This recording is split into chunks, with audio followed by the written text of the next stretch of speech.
Nah, baik teman-teman. Ini justru yang paling seru, yang paling keren adalah yang awal dari kontroversi, viral, yang diperbincangkan setiap orang di seluruh dunia, bahkan memancing atau memunculkan statement dari ustadz dari Malaysia tersebut adalah bagian liriknya. Karena dilantunkan gamelan, juga ada tembang Jawanya, didukung dengan visual efek dan video klip, ada kuda lumping, dan berubahnya si penyanyi tersebut menjadi sosok yang menyeramkan. Padahal liriknya ini sangat keren sekali dan sangat bermakna, dalam sekali. Sekali lagi saya apresiasi luar biasa kepada Reza Arab, luar biasa bikin liriknya keren. Walaupun mungkin maksudnya hanya untuk hubungan percintaan, kasih sayang, tapi ini mutual meaning. Kowe ra iso melayu saka kesalahan acining diri anak ing lati. Wow. Kau tidak bisa lari dari kesalahan. Kau di sini, kalau di video klip itu kau kepada sang kekasih si laki-lakinya. Tapi kalau secara general, mutual meaning, kau di sini adalah manusia itu sendiri. Setiap manusia tidak bisa lari dari kesalahannya. Setiap perbuatan ada pertanggungan jawabnya. Tidak akan tertukar. Mana kesalahan, mana kebenaran. Ada pertanggungan jawabnya. Lalu nih, harga diri seseorang terletak pada lidahnya. Ini sangat tepat sekali, dan ini sangat ajaran adiluhung dari leluhur kita sejak dahulu. Bahkan agama pun mengajarkan ini. Jagalah lidahmu, mulutmu adalah harimaumu. Orang yang banyak mengumbar cerita, berbohong ke sana ke sini dan tidak terbukti, lalu membual ibaratnya ya, membohongi orang. Di sini kalau untuk laki-laki mungkin gombal-gombal ya dalam video klip tersebut. Maka harga dirinya hilang karena wanita tidak akan punya percaya lagi pada dia. Hilang rasa, hilang percaya. Kalau dalam segi kemanusiaan, mutual meaningnya ini tentang menjaga amanah. Tentang isi orang-orang munafik, di mana mulut yang berucap tapi dalam hati berbeda. Apa yang diucapkan tidak sesuai dengan apa yang dilakukan. Maka jika begitu manusia tersebut hilang harga dirinya. Keren sekali nih liriknya, luar biasa. Nah ini refnya ini kan diulang berulang-ulang ya, berkali-kali gitu.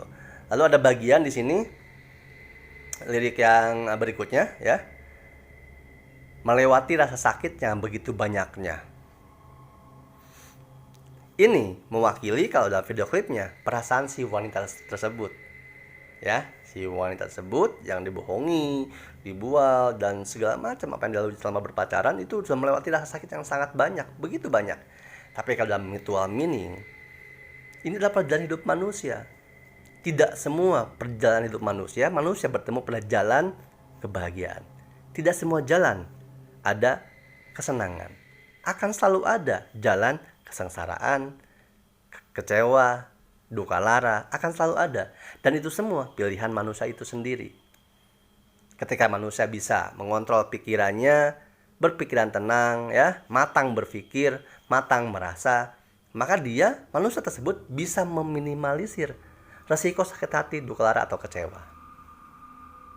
Karena Tuhan memberikan banyak jalan, yang diantaranya ada jalan ramai, ada jalan sepi, sesuai dengan apa yang sudah saya upload sebelumnya. Kalau belum nonton, silahkan tonton. Lalu di bagian berikutnya, ini ada, dan yang ku tahu bahwa cinta ini adalah berkah dan kutukan. Nah, teman-teman, cinta ini adalah salah satu cara Tuhan berkomunikasi dengan manusia lewat rasa. Tapi cinta yang tidak tersampaikan itu akan menjadi benih-benih kebencian, dendam. Dan cinta yang tidak kita bisa kelola dengan baik, dengan akal, dengan hati, apalagi dengan spiritual kita, cinta itu akan menjadi sebuah kutukan. Banyak diantaranya kita saksikan bersama. Banyak orang demi cinta membunuh orang, diselingkuhi, bunuh orang. Cinta ditolak, dukun bertindak. Itulah sebuah kutukan. Dan banyak diantaranya ketika manusia, seseorang sudah mencintai seseorang tersebut, maka dia rela melakukan apapun untuk seseorang yang dicintainya. Walaupun orang yang dicintai tersebut sudah melakukan hal apapun yang menyakiti dirinya. Cinta buta bisa merusak, bisa menghancurkan. Maka jangan diperbudak cinta. Kalau istilah manusia sekarang bucin, jangan jadi bucin. Karena dalam cinta tidak ada perbudakan. Kalau kalian merasa berpacaran, menghubung kali kasih, tapi kalian merasa terbebani, merasa berkorban, merasa diperbudak, itu bukan cinta. Itu perjanjian, kesepakatan. Maka tinggalkan itu, karena itu bukan cinta. Karena cinta tidak pernah merugikan, cinta tidak pernah mensengsarakan. Yang membuat mensengsara, yang membuat merugikan itu adalah cara kita mengartikan cinta, cara kita mengerti bahasa cinta. Begitu teman-teman. Ini keren sekali, luar biasa. Itu yang saya dapatkan kalau dari lirik, ya, bedah liriknya teman-teman. Nah, sekarang kita bedah video klipnya, ya. Kita nonton lagi ya. Ini karena saya sangat suka sekali dengan video klipnya yang konsepnya sangat dahsyat. Tidak semua orang terpikir konsep yang seperti itu. Keren, world genius, good job. Lanjutkan, mumpuni. Kita lihat ya video klipnya. Kalau teman-teman yang belum lihat juga bisa. Ya, kalau teman-teman belum lihat bisa lihat ya. Ini dia video klipnya, kita lihat. Kita lihat bareng-bareng ya. Ya.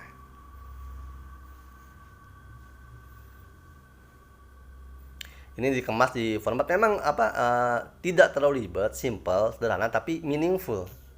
Ini yang keren. Konsepnya sangat-sangat minimalis, tapi di balik keminimalisan itu luar biasa. Simple is better. Terkadang buat yang simple itu lebih susah daripada yang ribet. Dan kita tidak bisa menilai sebuah karya yang mana bisa viral ataupun tidak gitu ya. Ini konsep di awal dimulai dengan keluh kesah atau pernyataan seorang wanita. Ya, yang terlahir bodoh, melanggar peraturan, terus dihampiri seorang laki-laki yang ketika dipeluk laki-laki wanita itu nyaman karena dia budak cinta ya. Tapi terlepas pelukan itu bebas, si wanita itu dalam hatinya, dalam dirinya itu tersiksa. Dia rasa sakit yang tidak inginkan, dia terkekang tuh di rantai. Dan dia mencoba melawan. Gitu, sudah banyak rasa sakit yang dia dapatkan. Lalu timbullah dark side, sisi gelapnya. Nah, disinilah yang membuat orang banyak ini mengundang tarian-tarian setan. Allahu Akbar. Lucu. Nah, ada tarian-tarian sinden, ya kan? Tarian ini luar biasa memasukkan unsur budaya kita. Sisi di sini teman-teman nih, ya. Ketika berubahnya sosok dark side dalam diri manusia.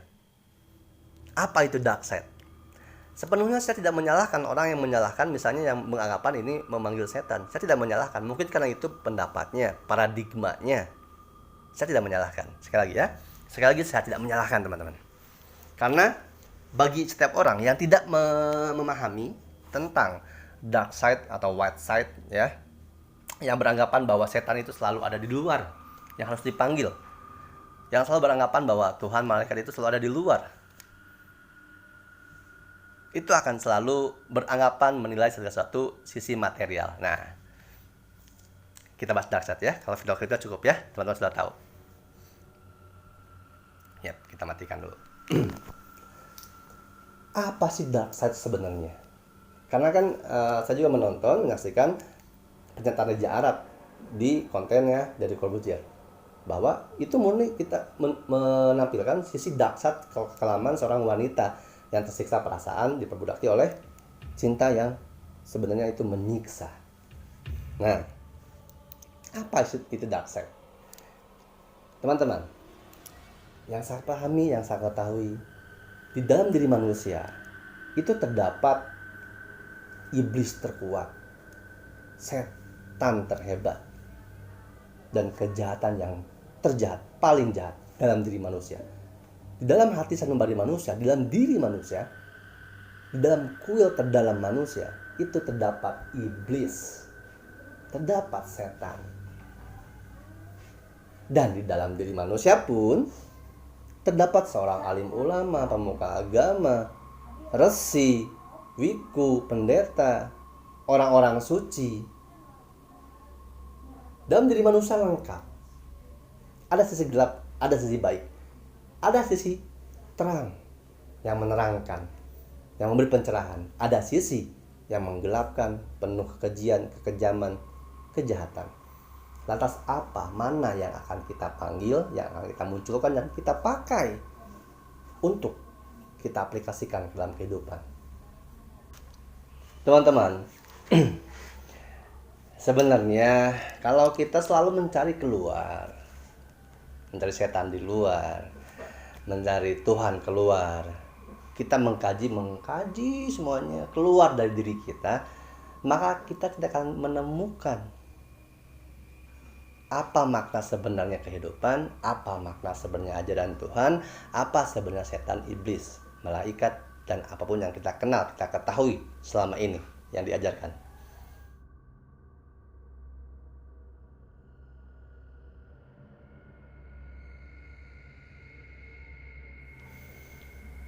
Di dalam diri manusia itu terdapat iblis terhebat, terdapat setan terkuat, terdapat kejahatan sejahat-jahatnya, kegelapan tergelap, yang paling gelap. Ada sisi dark side-nya. Iblis terkuat, setan terhebat bersemayam dalam kuil termulia hati manusia.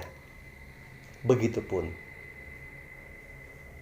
malaikat, Tuhan, resi, wali, pendeta, ulama, pemuka agama apapun itu. Sifat-sifatnya ada dalam diri manusia. Pilihannya tinggal kita, mau memanggil yang mana, mau menggunakan yang mana, mau memunculkan yang mana dalam diri kita, memunculkan kegelapan atau memunculkan pencahayaan, memanggil iblis atau memanggil Tuhan. Jika kita meniru sifat-sifat Tuhan, maka kita akan penuh kasih sayang, welas asih, pemaaf, pemurah, tidak pendendam, menyantuni.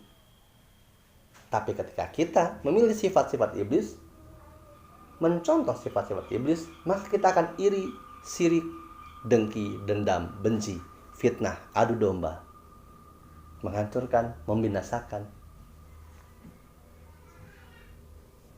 Itu makna dark side atau white side yang ada dalam diri kita sebenarnya. Jadi ketika kita muncul dark side-nya, itulah dikuasai amarah, emosi. Disitulah bercokol kita, bukan lagi diri kita, bukan lagi manusia yang seharusnya meniru sifat Tuhan. Maka banyak orang yang bilang bahwa ada istilah khilaf. Ketika saya marah, saya lupa diri. Ya karena yang muncul bukan dirimu, tapi sisi setan, sisi iblis dalam dirimu. Itulah dark side sebenarnya. Mengkaji apapun dalam kehidupan, jangan di luar dari diri. Kaji ke dalam dirimu, karena semua komplit ada dalam dirimu. Luar biasa, mudah-mudahan karya-karya seperti Lati, Word Genius yang buat ini semakin banyak, dan Word Genius selalu berkarya. Dan kalau kita bahas, sebenarnya teman-teman, orang barat, orang luar, negara selain Nusantara itu takut tentang kebangkitan budaya Nusantara yang sesungguhnya. Seluruh dunia akan kaget, seluruh dunia akan heboh ketika munculnya, diketahuinya, terungkapnya budaya leluhur kita sesungguhnya, teman-teman. Simbol atau penyampaian video klip yang ada di Lati, wanita yang dirantai, Word Genius, Reja Arab semuanya, Gerald dan Eka Gustiawan itu memang mutlak untuk membuat video klip tentang kisah kasih asmara, tentang cinta. Tapi kalau yang saya lihat, ini juga bisa diartikan keterbelengguan seorang wanita dirantai itu sama dengan kita, bangsa Nusantara, rakyatnya seluruhnya, negara dan bangsanya yang sedang dikekang, sedang dirantai, diikat, diperbodohi, dicocoki untuk supaya apa? Supaya tidak mengenal budaya leluhurnya, supaya tidak mengenal siapa leluhur aslinya, adat budayanya seperti apa. Dan selalu itu yang didogmakan, diparadigmakan kepada seluruh masyarakat Indonesia, bahwa ketika ada budaya yang sana sini, itu klinik, itu mistis, itu musyrik. Selalu itu ditanamkan ke dalam otak generasi-generasi kita. Sudah sejak lama.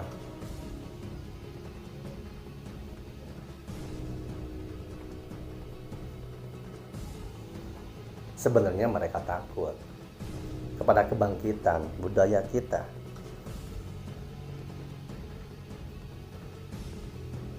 Jangan segala sesuatu langsung dicap sirik, klinik, mistis, apabila tidak mengetahui, tidak mengenali, tidak mendalami sendiri apa isi dari setiap kata, setiap gerakan, dan setiap adat budaya yang ada di Nusantara. Jangan protes kalau tidak mau proses. Jangan protes kalau tidak tahu proses. Kalau boleh saya mengutip dari quote Bang Panji Pragiwaksono bilang bahwa jangan membenci sebelum mengenal, kenali dulu. Siapa tahu kalau kamu sudah kenal, justru malah cinta, bukannya benci. Ini kenal belum, sudah memvonis, sudah menghina, mencaci, memaki, bahkan memfitnah, menentukan segala sesuatu itu buruk. Padahal setiap kemampuan manusia, pengetahuan manusia, apalagi lintas agama, lintas budaya, lintas negara itu berbeda. Jangan kau komentari bangsa lain jika kau tidak mengetahui apa isi dalam dari budaya tersebut, dari negara tersebut. Jangankan orang luar yang di luar negara atau bangsa kita, orang kita sendiri pun, bangsa Indonesia, banyak yang tidak mengetahui, tidak memahami budayanya karena tutupi. Kenapa ditutupi? Karena mereka luar sana, elit global itu takut akan kebangkitan Nusantara yang sesungguhnya. Terima kasih teman-teman yang sudah menyaksikan video dari awal dari akhir. Mohon maaf, di akhir video ini saya gantikan dengan video pemandangan, video yang tidak menampakkan diri saya.